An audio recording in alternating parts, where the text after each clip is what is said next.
SSDs. Well, we actually got a very exciting guest that we don't want to keep waiting too long. And what we can say is, well, our SSDs are not manufactured by ourselves. I mean, they do have our custom branding, as you can see here. I think a lot of people also are wondering how you pronounce it. I pronounce it Spatium, because it's kind of got that association with space, storage space. But yeah, other people indeed say it like literally how it, like phonetically how it's spelled, which is Spatium. That's also fine. I personally think Spatium sounds a bit, I don't know, better.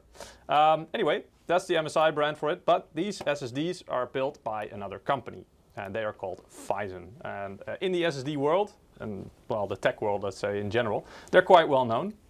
And we actually have a very special occasion. We have the CTO, Chief Technology Officer of Phison, joining us live in Livestream today. Let's welcome Sebastian to the stream.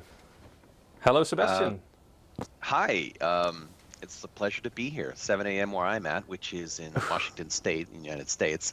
And I'm glad that you invited me to join your channel. Wow. I was gonna say call, but this isn't really a call. So. It technically is. We're using Skype, so I can see where you're getting the call from. But anyway, yeah, thanks for joining. I mean, honestly, you know, that early, yeah, you're obviously doing that especially for us. So thank you for doing it.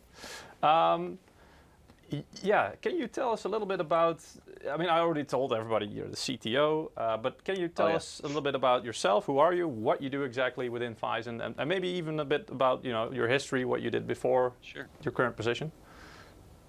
Yeah, so my name is Sebastian. My last name is Jean. I was actually born in Quebec, Canada, and lived throughout the eastern provinces in Canada, and studied at the University of Ottawa. Eventually, I got a job in the United States, moved to the United States, and throughout my whole career, I've been doing what we call embedded systems, which is basically anything that has a CPU and isn't a personal computer. So there are computers in cars, computers in boats, many toys and medical devices and things like that. I've mostly worked in storage, and originally I was a firmware developer or a software developer, and moved up to a system architect, and now I'm in this role as a chief technology officer for Phison. Wow! And what does that mean, being chief technology officer for Phison? Yeah, it's kind of like if you've ever like trying to plot your own career direction, you know, you're new in the industry and you're like, what does a CTO do or what does a VP do, right? Yeah. It depends on the company, and actually that's true of every level of wherever you're at in your career. You kind of make the job your own within certain parameters. And a CTO fundamentally is somebody who can understand the depth of the technology, who can bring that information back into the company. A CTO talks to a lot of different people across their industry, and your job fundamentally is to watch trends and to steer the company in a direction and to make sure that we're developing the technology in time so that when something new comes out, we're ready.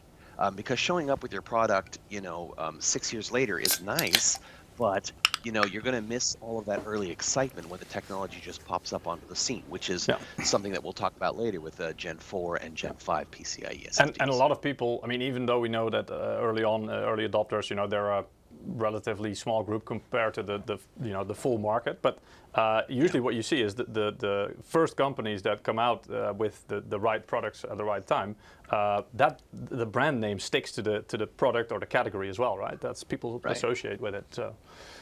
It's very valuable. But basically, you're the shot caller when it comes to new developments and future trends, saying this is where we need to be, this is where we need to go. Yeah, to a degree. I mean, Phison is a very interesting company. It is merit-based, and everyone gets a voice. We're a relatively flat organization, unlike other companies that have like 3 levels of VP, and everybody gets a voice. You know, we kind of pick a direction by consensus. And so I'm not the only one looking at things, but I have, you know, my focus is on looking at trends and either communicating technology, like our own position out to the world as like an evangelist, if you will, and then, of course, bringing information back in, and then looking for opportunities to make strategic connections with different companies. So, for example, we could be talking to somebody who makes CPUs. There are 3 major companies that do that. Yeah. And and they say, hey, we'd really like to do something interesting. Can you do that? And that's where Phison's position is really interesting, because we make almost all of we call it intellectual property, but it's basically hardware and software design. We make all the intellectual property that is in the SSD, except for the CPU, which we license from CPU vendors. But there's a lot more to a storage controller than just the CPU. Yeah. Yeah, going into that, indeed, it was one of my questions. But I mean, since you mentioned it anyway, let's get into that. So because we've looked into storage controllers as well, and later on in the stream we'll show you guys a little bit about the storage controller is one of the components of the SSD, but it's only one of them. It's a very important one, but. And it looks like just one chip, almost like the rest of the chips, like a NAND chip on there, with its little own housing. Maybe Pieter, you can show that slide. Sure. Maybe we can. Let's see if I can find it already. Yeah, here we go.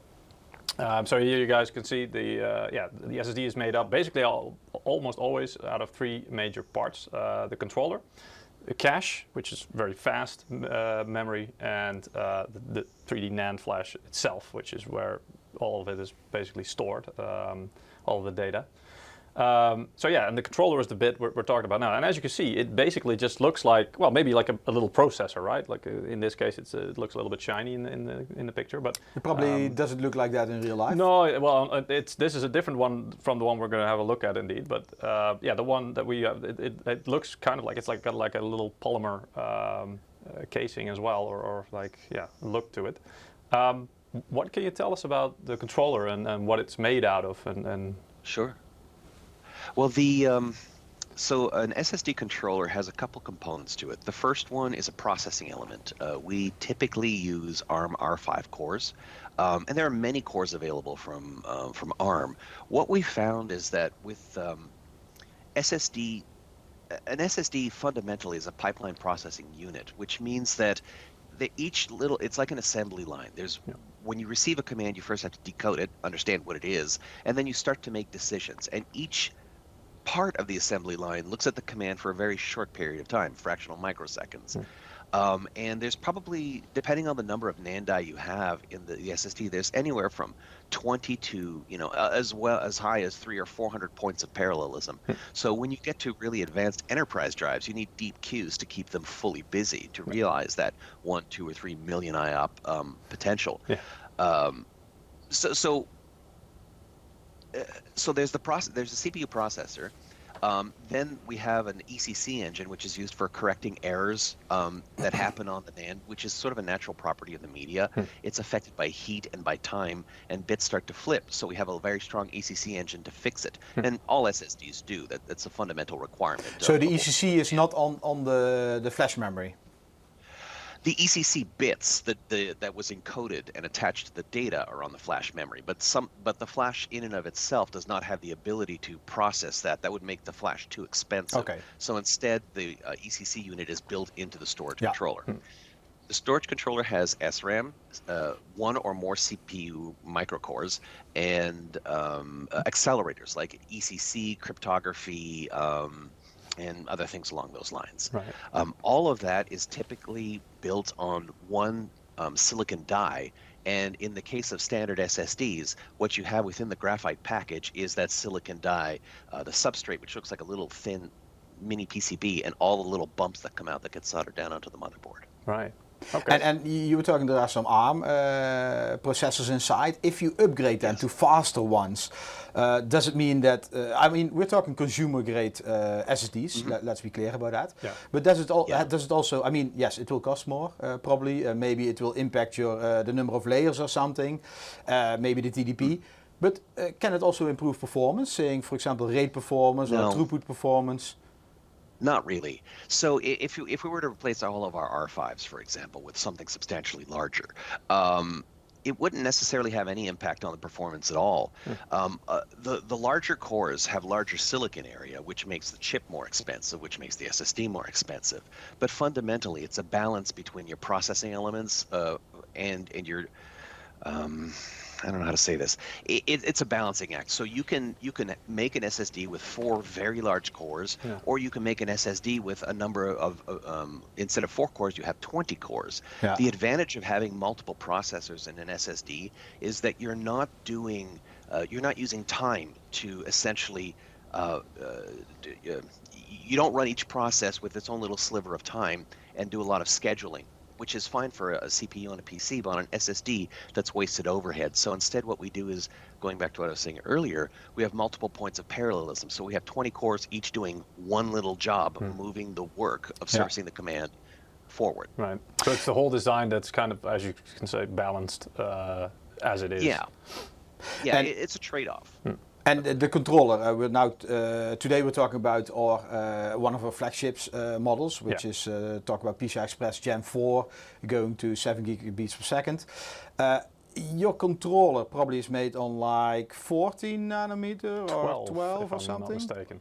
TSMC. 12. Yeah, if you would change that to, for example, 10 or some TSMC 7 advanced process, will it also have benefits besides cost and thermal performance, but also can you get more throughput?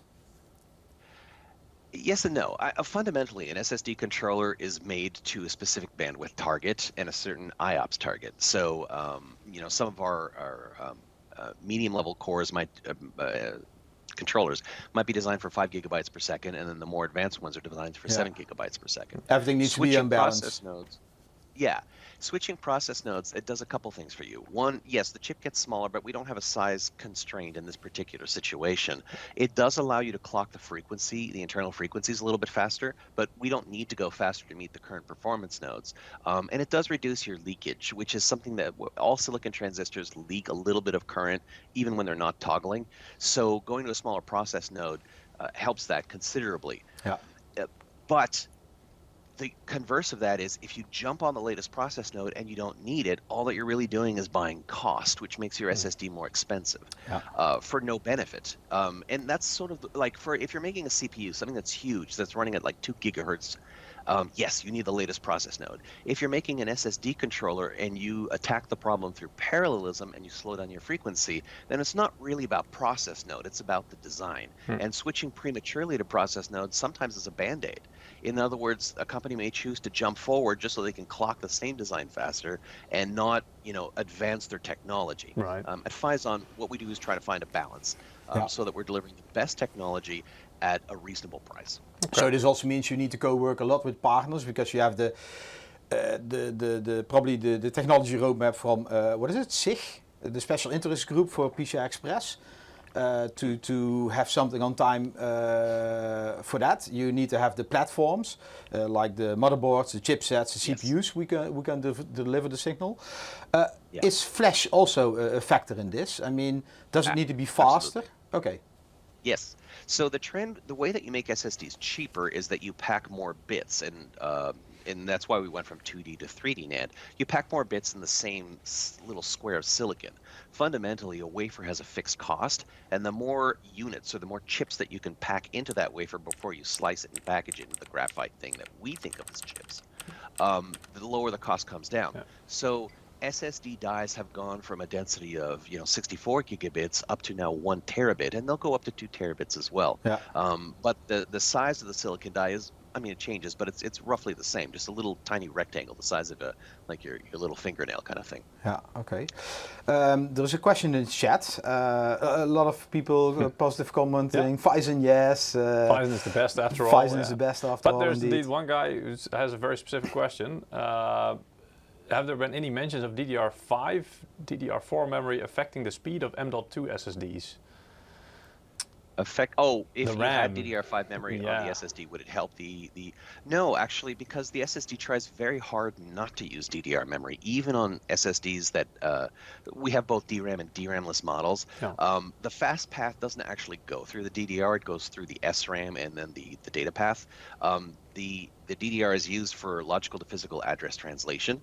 And so the actual bandwidth is small, and we're generally fine with For a long time, we were fine with DDR3. Our current models, I think, are using DDR4, and models that we have in development are moving to DDR5. To some degree, we don't really have a choice, because to keep costs down, you have to go on the dominant process node. Yeah. And if you stay too long on the old node, then as supply goes down, price goes up. Yeah, yeah, exactly. Let's see. What else? In the beginning, when PCIe Express, sorry, Pieter. Yeah, that's all right. In the beginning, when PCIe Express Gen 4 launched, your first controller was only doing, I mean, it was a big step forward from like 3,000 to 5,000 already. Was it and then later you introduced the E18 controller. What was the previous model? E17 or E16? 16. Yeah, 16. E16. Yeah. So was there a reason that you did not directly introduce the E18 controller? Was this like planned, or was it more like technical challenge to get those speeds really out of the controller and out of the SSD? That's an interesting one. The E18 was planned, and so was the E16. But what we were trying to do at the time was meet a time to market requirement. And so Gen 4 was very much a question mark. We're talking to the technology vendors or the CPU vendors long before products come out to the market. And they enable technologies which they may or may not turn on in their next product, even if it's potentially in the silicon. So there was a lot of question as to whether or not Gen 4 would be turned on, and the first one who did it was AMD. Once we had a positive confirmation that AMD had committed to Gen 4, then we committed to a Gen 4 SSD, and we brought the E16 out to coincide with the platform release. We were the only SSD on the market in the client space for about 18 months. And at the time where other people were coming out with their first generation Gen 4, we were releasing our second generation Gen 4. So yes, at that point we had the E18, it was saturating the interface, but we also had all the lessons learned from the E16, which was our first ASIC in that space. Yeah. So there's also always a time required for, to see how much can you get out of it for everything to mature, like you mentioned, learn lessons. Speaking about that, I had somebody also ask me, and I thought it was a really interesting question as well. Because, as you say, pretty much in terms of speed, I think you're pretty much running into the boundaries of Gen 4 already. Is there any room, now you're working on any improvements, but on other areas, like, I don't know, IOPS, or, is there any room left to improve? Yes, you can always improve the IOPS, but that has a direct impact on the ASIC cost. And for the client space, where we're at with the E18 in this generation is where it needs to be.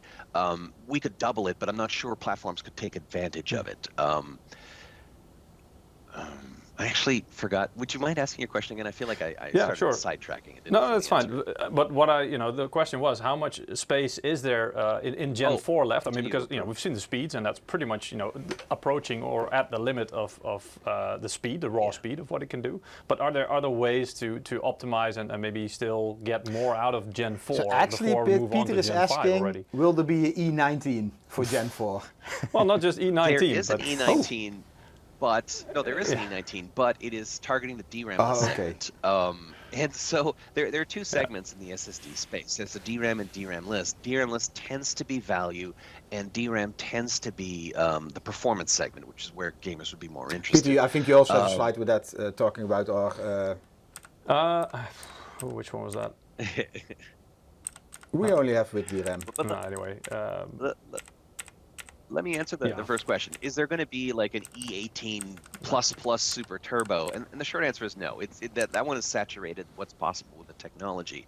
But what we're going to continue to do with E18 is percolate that with E18 and Gen 4 is percolate that technology down into the other swim lanes. So we do have DRAM-less versions of it. The first one was E19, and I think we have another one coming up, which is similar to the E19, but that one, because the E19 itself was not, it is targeting a lower cost point, it does not saturate the interface. And so the refresh of that, I think, adds a couple more gigabytes per second and improves the IOPS. So in that space, there is room to grow, and we continue to do that as we move from 12 nanometer, and I think our next process is 7 nanometer. Oh, there you go. So you're already heading in that direction, of course. Yeah, so, because I mean, you mentioned earlier just a little bit about we could double the IOPS, for example.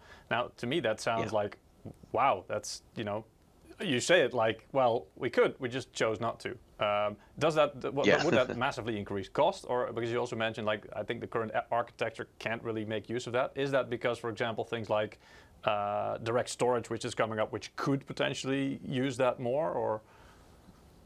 No, so if you convert, like IOPS is usually measured as 4K IOs per second. And so if you take 1 million and you multiply by 4K, you end up with a number that's much less than 7 gigabytes per second. So yeah, we could get to the point where the 4K IO saturates the Gen 4 link at 7 gigabytes per second, and that'd be a couple million IOPS. But to do that, you have to be able to generate those commands. And the workloads that exist today are not in the client space, are not in the million IOP range. Unless you're running a benchmark, which then you can well, those are, easily. we've seen some experience as well. We've seen some examples of benchmarks, but those are like, built or meant to test the limits and find them, basically. 2 weeks ago, we talked with Microsoft about Windows 11, also talked about direct storage. Pieter, I think you were there, right? Yes, correct. Yeah. I'm not sure how you are into direct storage or if you understand anything of the technology, but do you see that direct storage could create a demand for bigger SSDs? Because at this moment, the technical, how do you say it? It just says an NVMe drive. It doesn't say like you benefit more with Gen 4 than with Gen 3 NVMe or something. So do you see that this will accelerate the Gen 4 SSD market? I think it accelerates computing in general, especially in the client space. Direct storage, fundamentally, what it's doing is it's an interface through NTFS that is read-only. And NTFS, I think, I read this yesterday. I think it came out in like the 80s or 90s. It's been around a long time. And but it's a very stable file system. It's designed to be robust. It's a journaling file system. It was part of Windows NT in the beginning, indeed. Yeah. Oh, initially, yeah, and then it just became the standard or the standard file system for Windows. So that file system has many layers within it, which each adds a little bit of latency. And what direct storage does is say, hey, look, we're going to give you a pipeline to the SSD with as little processing as possible. So the OS is adding as little latency as possible, and it's a read-only interface. So workloads that benefit from read-only, that need fast I/O, which are primarily games in the client space, they benefit from the operating system, from direct storage. And so you're asking, could it change the way SSDs are used? Absolutely. And that sort of leads into the bigger question of Gen 5, which is, why do we need an SSD faster Gen 4? But just to finish answering your question, that low latency pipeline is essentially the direction in which compute is going, both for phones, tablets, and PCs, and games will also start to take advantage of that. Yeah. But I'll take a pause right there just in case. Yeah, no, they need to be. Like, I was already distracted by Gen 5. Oh. You talked about that, which is quite interesting because you say I'm like early in the process. I engage with new technology, and what confuses a lot of people on the internet is that they see a press release from MSI launching their Gen 4 SSD. Yeah. They see a technology demo from a company saying, Gen 5, this will be the speed. And they see the special interest group announcing the final draft spec Gen of 6. PCIe Express Gen 6 is almost ready. Yeah. So how much far in advance are you working on new technologies? What you see, what you can buy now is essentially something that we started working on. The chip itself or the SSD itself, we probably started working on anywhere between 18 to 6 to 18 months is typically how long it takes to develop an SSD, depending on how much we're changing inside of it. But the technology that goes into the next process node or enabling the next silicon process node usually starts 2 to 3 years before the ASIC actually becomes a product. So we're well aware of Gen 6, and we've started work on designing the low-level components that will enable a Gen 6 SSD.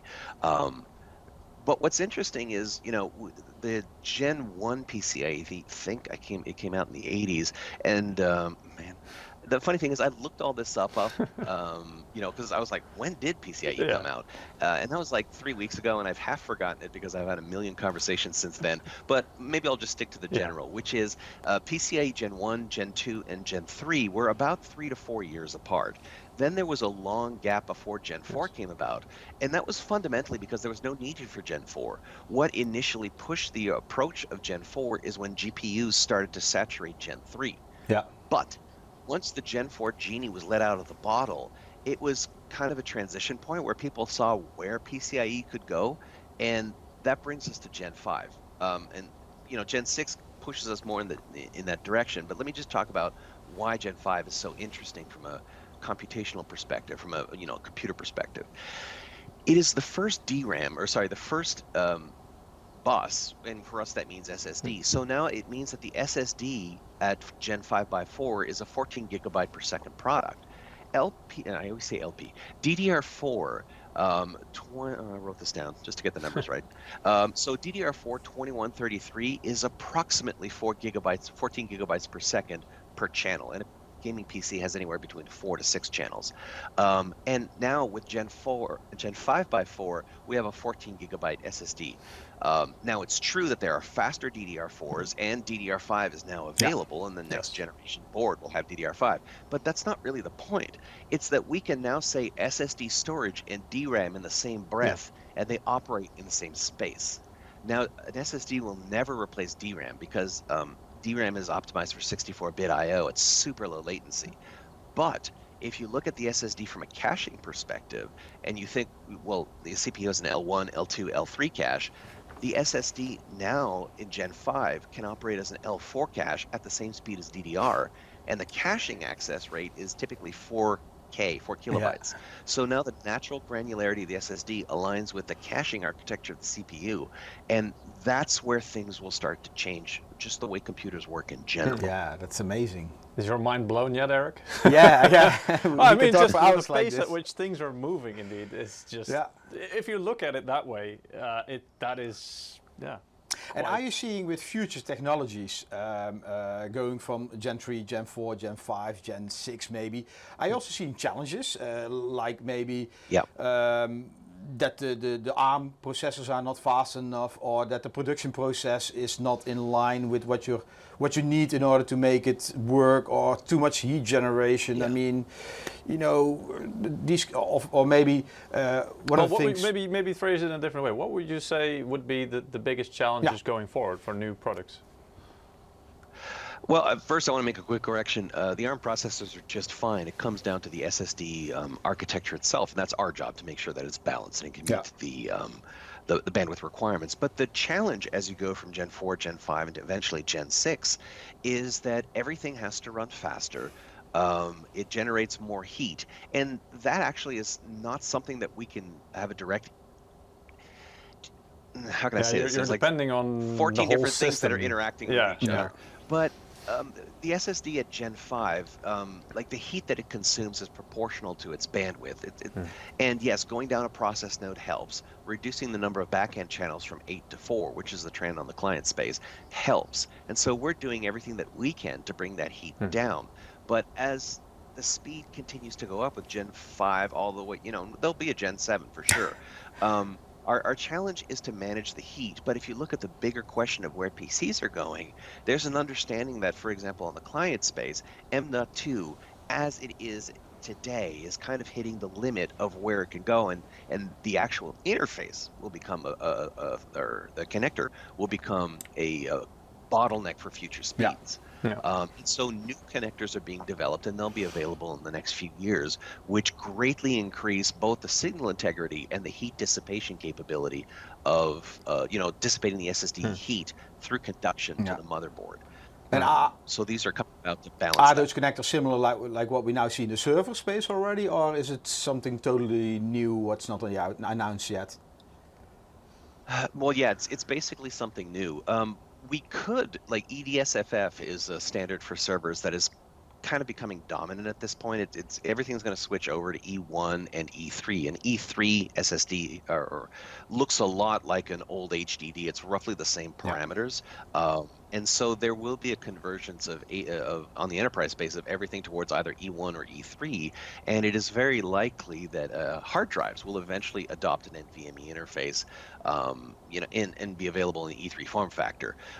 Just putting an NVMe interface will not really make an HDD substantially faster, but it does simplify the entire system stack, because now from a whole system perspective, and the people who really care about that are the hyperscalers, companies like Facebook and things like that with their enormous data centers. That's also why the new NVMe standard has support already for that, right? NVMe 2.0. Yeah. We just read about that as well, fairly recently, that there's some details coming out. And so we also thought, maybe a little bit more. One thing indeed we noticed that, hey, whoa, it mentioned something about support of HDDs. And okay, from a standpoint of, okay, so then hard drives don't have to use AHCI anymore. So you can basically have everything on the same NVMe language communicating with each other. But are there any other major advantages or leaps in NVMe 2.0 that it enables? That's a good question. Yeah, there's maybe a whole lot to unpack there, but well, it's I can say it this way: if you have an NVMe 1.3 SSD and you're saying, hey, I can get the same stats but NVMe 2.0, should I get it? The short answer is no, because most of the features that were added are not directly beneficial to the client space. I think your viewers would be better served by looking at the traditional stats that we look at when buying an SSD, and I look at them too, which is your benchmark reviews, how they work in, and especially gaming reviews and how they work with a specific SSD, I think is more important than the NVMe version of the protocol that's being used. Yeah, of course. And I mean, it's like, it goes quite into maybe a bit too much technical detail, but we were wondering, every time there's, like, same with PCIe, if there's a new spec, of course, we dive into it and we're like, oh, well, what are we getting now? It's kind of like, opening a present, like, what does this bring us? So we thought also with NVMe, obviously, NVMe as a whole was created to accommodate the vast increase in speed of SSDs that they enabled, and AHCI wasn't able to. I think it's got to do with the queuing, right? That it wasn't able to. That's part of it. The AHCI is designed essentially as a busmaster protocol, which means that the host drives everything in the SSD, or even a SATA SSD, for example, is a passive participant. Whereas PCIe enables a dual master concept where the SSD can deliver information whenever it's ready. And the PCIe bus works very well with SSDs because the data is not always written in a linear fashion on the actual media. So being able to deliver data as soon as we pull it off the NAND die, which maybe had a shorter queue ahead of it, processing other commands, and servicing that allows us to keep the SSD busy and used more efficiently. So it's just naturally, the PCIe bus and the dual bus master concept works very well with the SSD concept and allows us to squeeze more out of the SSD. But the other thing too is SATA, there's nothing wrong with the protocol, but it is fundamentally duplicating what PCIe is doing. And so the question becomes, does the industry want to develop two protocols, but one is lagging? And the general answer was no, let's just put everything on the PCIe bus. Well, that does make sense. Focus your efforts. I see a lot of people, you were talking about the PCIe Express Gen5 approaching RAM becoming speeds. as fast as like memory, and people are making suggestions, spoof pass, fat dogs, Tudor are all saying, hey, can we use memory slots for that? Yeah. But I think the interface will be totally different. It's the other way around, actually. The trend in CPU vendors is to reduce the number of DDR channels because, I mean, traditionally, if you think back 5 years ago or 10 years ago, storage was cold, it was terrible, and if you write software for a living, going to the disk is terrible because it's such a long latency. So you try to pull everything into DRAM and use DRAM as your active cache. And so we're used to thinking of more DRAM is better, and I want my next PC to have 32 or 64 gigabytes of DRAM. With this super fast SSD that can handle these bulk load requests, what you're likely to see in the next couple of years is that the amount of DRAM in the CPU goes down sorry, let me say this. The amount of DRAM in the system goes down, and it's offset by the SSD, which will essentially, instead of being that cold storage that's almost never accessed, it'll be used as a just-in-time mechanism. Like a RAM disk or something. Well, like a cache, and that's why I compared it. It'll be like an L4 cache, and instead of bulk loading all of your game textures and everything else into memory so that you have access to it quickly, if the SSD is fast enough, there's no need to do that. Can't wait. True. Okay. Maybe a bit of a change of pace, but with the current market situation, I mean, last year as well, we've obviously, between the time that we introduced and said, hey, we're going to do SSDs, and by the time we were able to actually have SSDs, there's a lot that happened with the market, and some of the industries, like graphics cards especially, you see a lot of shortages as well, both of materials, but also on, basically on all levels of the process. How is that for Phison, and does this? I mean, we've also seen some reviews that apparently for SSDs, it's quite common that you use the materials that you can get, basically, with regard to some of the components. Does that? How do you keep that from influencing the consistency of your product? Because obviously you want to provide consistency, right? So how do you do that? Well, the various global shortages that we're having in the supply chain aren't really affecting Phison. An SSD has a handful of components that are particularly unique. There's the controller, DRAM, if the SSD is DRAM, NAND, and the power management IC called PMIC. So there's 4 major components, and everything else is discretes, capacitors and resistors. So the discretes, there's plenty of those and no particular shortage. The NAND and DRAM, we have long-term supply agreements, and we pre-purchase them to always have an inventory. And then with the PMIC, which actually is an issue for many people making any sort of product, well, we actually make our own PMIC. When Phison designs a new controller for an SSD, we also at the same time design a PMIC, and we manufacture both.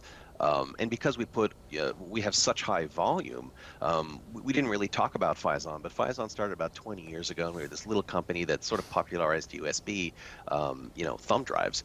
And we've grown up into this company that now makes every type of storage available. The only thing we don't make is SCSI enterprise drives, but everything else, is something we make from medical, industrial, aerospace, gaming, workstations, enterprise solutions, and things that go in cars, phones. We're starting to enter the phone space as well. So we make everything. And because of that, we have a really high volume, and that and we do a lot of forecasting and things like that. So as long as you're forecasting well in advance and you're managing your inventory of critical components, then you're okay. The main thing that's happened to us is that our lead time for creating, let's say, a brand new SSD from the point that we get an order has gone up, has roughly doubled. And I'll just, make up some numbers. If before it was 2 weeks, now it's 4 weeks. 2 questions in the chat, Pieter?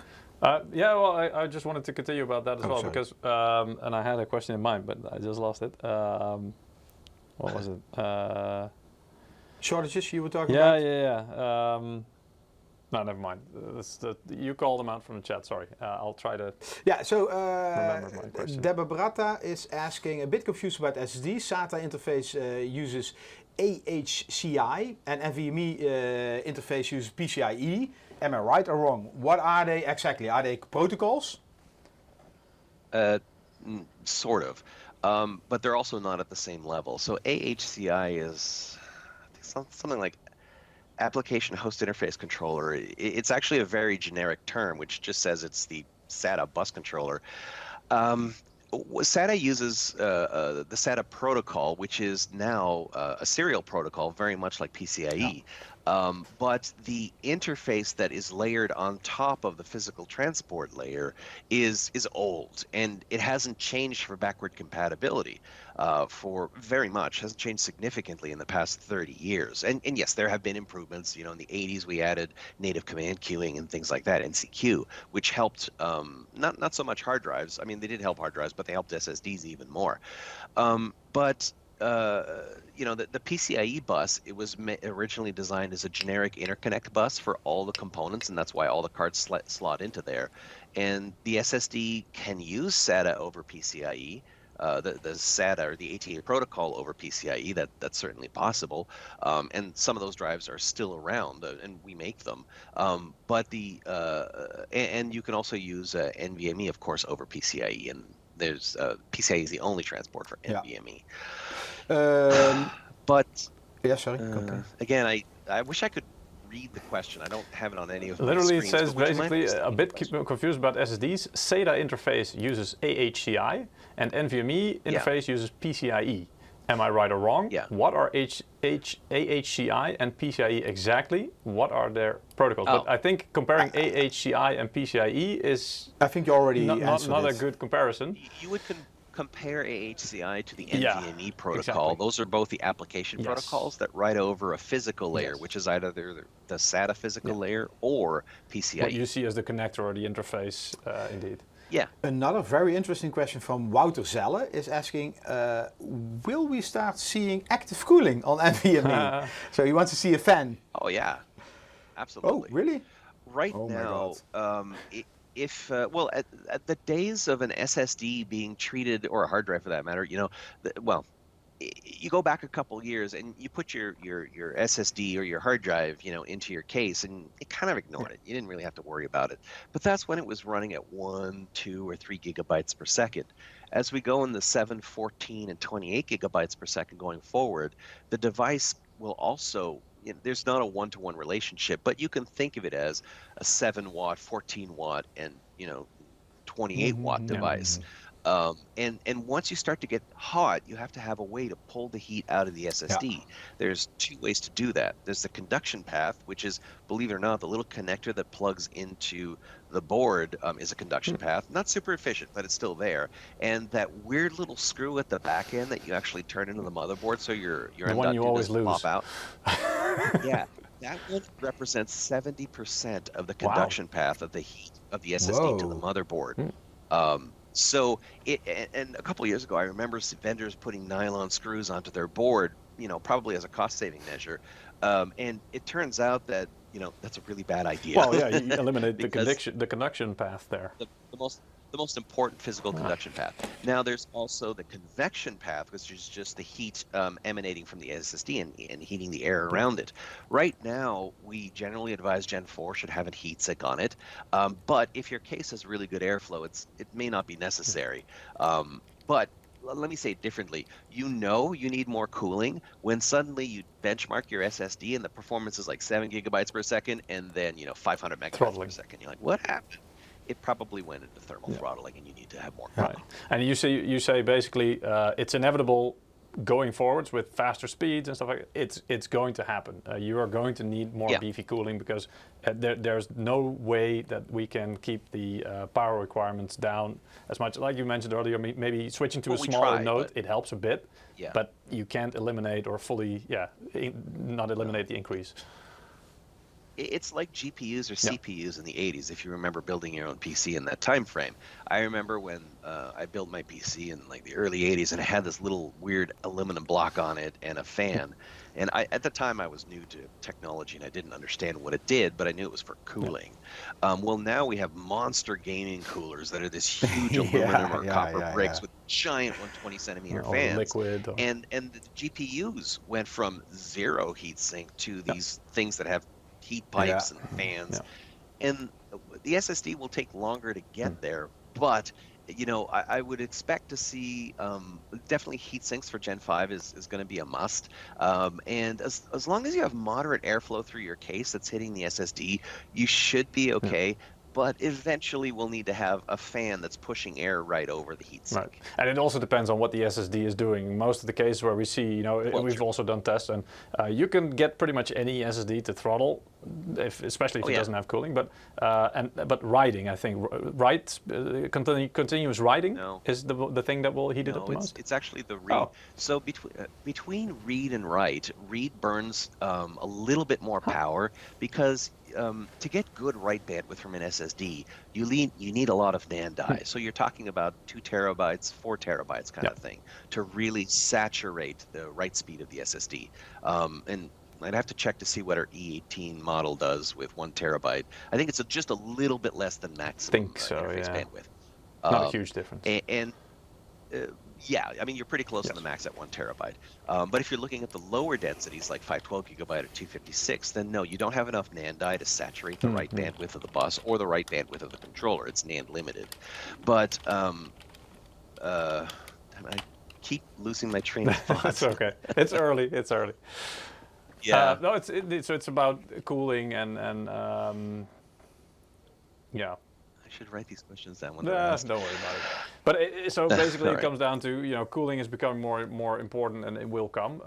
Also, if you're talking about is it always the same component? And I'd say the controller that is the hot spot on the, because it is like the processor of the SSD, or.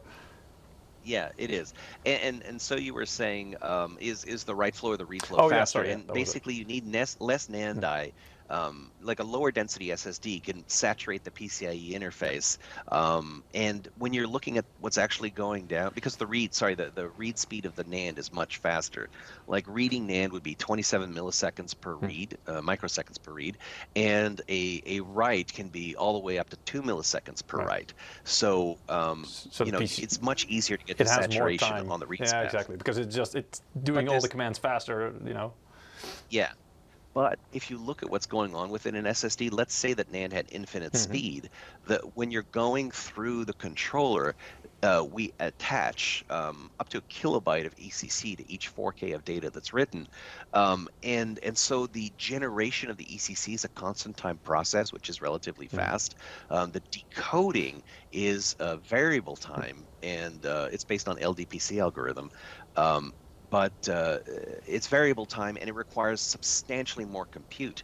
The LDPC engine represents about 30% of the silicon area on the storage controller. So that's a lot more gates toggling, and that's more heat. There are cases where you can make write consume more energy, but the vast majority of the time it's actually the read flow that burns more energy. And what I was basically getting at is also we see tests from media, our own tests as well. But for example, Tech Power Up. Later on, I have an example. Is that you see these temperatures like it's in excess of 100 degrees without any heat sink, but that's when running constant or passes of Crystal Disk Mark, for example, which is not really representative of typical use in a game or something. It's kind of akin to using FurMark for graphics cards. It's like trying to get it as hot as possible by doing repetitive tasks and really flooding the controller with things it needs to do. So those temperatures that you see, you're very unlikely to see in your PC, with gaming or other. There's also one of the questions in the chat. What is the max healthy temperature for an SSD? Oh yeah, it's a good one. NAND is actually the limiting factor for healthy temperatures. So NAND typically in consumer space operates from 0 Celsius to anywhere between 70 and 85 Celsius, depending on the grade of the NAND. And as heat goes up, retention of data in NAND goes down. So if you really want to hurt your SSD, drive out to the desert, leave your laptop in the car for a day or two, and let your car go up to, Yikes. It gets hot. That will hurt the SSD. Now, reality is that most people don't wear out their SSDs. I had an SSD in one computer that was there for 10 years, and I looked at it, or 7 years, and I looked at it, and it had maybe 2% life usage. So when used, so still 98% good, but super obsolete speed-wise. So most typical workloads do not put a lot of wear on the SSD, and as long as the write cycle level on the NAND is low, its heat tolerance is really high. But once you go to an SSD that is 60, 70, 80% used, then it becomes much more sensitive to heat. So the NAND, generally you want to keep it under 50 Celsius, 30. But the controller and all the other components, the DRAM, they're good up until 125 C. But the NAND isn't, and the SSD will actually go into critical shutdown if it detects that the temperature of the NAND is above 80-ish degrees. And cold, if you're on the North Pole, because FatDocs8 on Twitch is asking about it. Does not like it too cold. Yeah. You mentioned like 0 degrees Celsius, right? I mean, there's Fahrenheit, there's Celsius, but 0 degrees, like freezing point. That's kind of like, don't go below that. cold is actually good for electronics in general. What happens is something called cross temperature. So if you, let's say that you were in a chalet in the Swiss Alps, because that's your lifestyle. I wish it was my lifestyle, but it's not. Let's say that you were there, and for whatever reason, the fire had gone out at night, and now the house was, 0 degrees or -10. Will the SSD still boot? Sure. But what happens is you end up with a cross-temp phenomena, where if most of the data that you needed was written at 40 Celsius, and now you try to read it at -10, that's a 50-degree swing. And that actually impacts the state of the NAND. The bits will be a little bit different. So you can end up with more correction and slower performance. Oh, interesting. If you go too far, until the SSD heats up, and it self-heats actually pretty quickly. If you go too far down, let's say you were in the -40, or you went Kelvin and you were at -273, forget what absolute zero is. But if you go into the absolute extreme and you put liquid nitrogen, like some people do for fun, to cool their PCs, that would be really bad for data access. The controller wouldn't be bothered by it. Well, if you go beyond what the silicon is designed for, what you run into is a problem with closing timing, and so you can end up with like weird behaviors where one chunk of the circuit, which was just fine in its defined operational temperature range, might now close prematurely or late, and then you can essentially start to generate errors or crash the device. So in a very long-winded way, cold is better for an SSD, but don't go beyond the operating specs, because at that point you're running the risk of losing data. And also, it's rapid temperature changes those are bad usually for. Yeah, that's not good. And if most of your data was written really hot and you read it really cold, so you have a huge cross-temp swing, the SSD is designed to handle that, but it translates into more error correction, so lower maximum throughput. Okay. Oh, I didn't know that. I learn something new every day. Yeah, a lot of interesting info. Yeah. Also some good questions in the chat. Always. I'm also just checking. Just wondering if all SSDs coming out in larger size and fast transfer, does it mean? Yeah, I think I have a question, maybe a closing question, because we've already been in the interview for a while. We told you we'd take 30 minutes of your time, but we're stretching it already. Sorry about that. He needs to drive to the office. No, it's fine. Yeah. Yeah. Which is my Lucky. Towards the future of storage, right? It's always a thing. Like we see increases of capacity on the one hand, but you also see the increase of speed and all with the new interfaces, what they enable. I think we can say it's a balancing act, like you say with the SSD as well. But how do you see? Will it always remain a balancing act, or can you say it's going more towards the increase in capacity, or where at the moment we see a trend focusing more on just speed and capacity? Is okay for now, but once there's more demand for it, that will come again, or? Well, speed is going up because the industry has seen the benefit now of having PCIe go faster and faster. Some of those use cases, especially as we go to Gen 6 and Gen 7, will be more permanent to workstation or enterprise. And past Gen 5 or Gen 6, I suspect that the benefit to the SSD will be lane reduction. So instead of being a Gen 7 by 4, it'll be a Gen 7 by 2. So the interface speed is going faster, but the NAND speed is going faster, and the density is going up because the NAND industry wants to reduce that cost per bit and make SSDs cheaper and cheaper. But as you reduce the number of NAND die, you end up having less points of parallelism per each individual die. So they compensate for that by making them higher density, which also helps the cost, but also having more internal planes in the NAND structure, which allows for more parallelism with less physical die. So everything in the industry is moving towards higher density, higher speed. The client space is likely to remain balanced with the premium just going up in speed and density. It's sort of along the technology curve that you've seen in the last few years. But at Phison, we make SSDs for all sorts of different specialized applications. We have super high density 16 terabyte QLC SSDs that are very popular in the compute market, the high performance computing, people that do genomics, database analysis, and a lot of scientific work. Big data. And then we also have SSDs, and I think we have a press release on it, that talks about an all SLC SSD, which is really useful for people doing very write-intensive workloads or that want steady state performance so that you have burst and sustained that are the same. And so you only have one class of NAND, which in this case is SLC. So we make all the products, but the consumer space will be focused on that balance and skewed towards density and performance for gaming. And for like the value or the medium segment, there'll be a trade-offs between cost and what that particular workload needs, because you don't need crazy performance if all that you're using is a browser. No, true.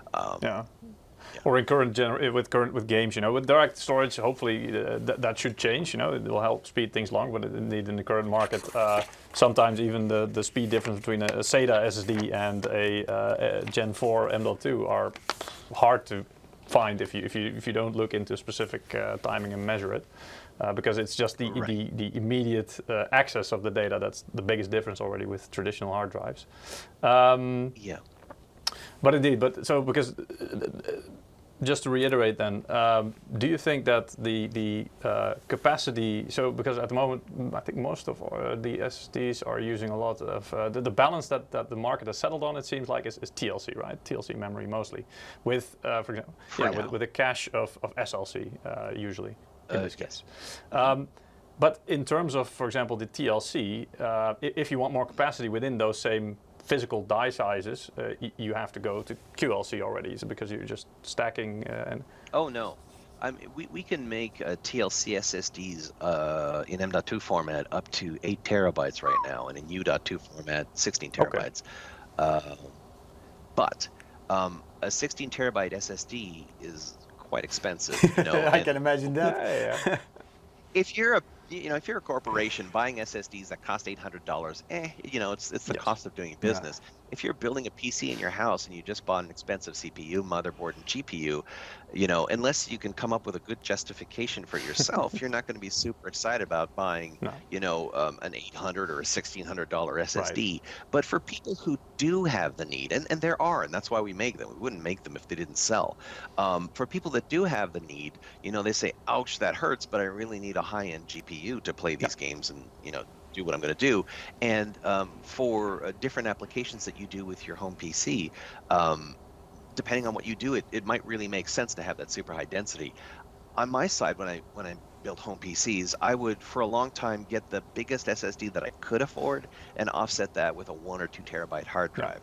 But now the cost of SSDs have come down enough that I want to remove components, make my system simpler and more robust. And now the new PCs that I build just have only a 1 or 2 terabyte SSD. Yeah, because you see a lot of games are ever increasing in size, and then you have to download a huge amount of data. And so that's kind of what I'm thinking at, is that we see this development, games are getting larger and larger. It's kind of like a chicken and egg type of thing, right? If you have the storage capacity to for it anyway, the games will make use of that with the HD textures and stuff like that. But so is it just a matter of time before we will start to see those 8 or 16 terabytes TLC M.2s become more affordable, or is that something that it's just a process? Well, yeah, they will definitely become more affordable because those NAND vendors are always increasing the density of their die to bring the cost down. So TLC will continue to have a life, but QLC is becoming very interesting for non-gaming applications. I mean, you can definitely do gaming on a QLC SSD because the flow is primarily read, and QLC is good at read. It's just not so great at write. It's considerably slower. But I would say that the densities will continue to go up, the prices will continue to go down. The sweet spot is kind of moving up. Previous generation is 1 terabyte, the next generation will be 2 terabyte, and go forward 3 or 4 generations it'll be 4 terabyte. Right. And for any application except gaming, you will probably see more QLC, because what most people do with their drives is read. You write the Windows OS once and you boot from it a gajillion times. Yes, there are patches and they go in, but not at that high of a rate. Okay, cool. Yeah, a lot of information, but I think we maybe better keep it to these questions. Okay. Yeah, thank you very much for taking the time and waking up. I don't know if this is your normal wake up time, but just making time for us on this live stream. And Sure. yeah, it was really awesome to have you on. We saw a lot of people in the chat also who really liked this information. Really interesting info indeed. Yeah. I'm glad. Good insight. Yes, exactly. Yeah. Cool. We hope to maybe in the future we'll have another live stream about our SSDs, about Phison, and be able to catch up again. Maybe, who knows, when Gen 5 stuff comes out. I was just calculating, so I mean Gen 7 he was talking about, he said like each 3 years, so I was like, okay, that's like 2030 Will or I something. be retired by then? Long time. I doubt I will be. Yeah, then definitely not me. Thanks for All your right. time. Cool, thank you very much, Yep. Sebastian. Pleasure. And we'll hope to see you in the future.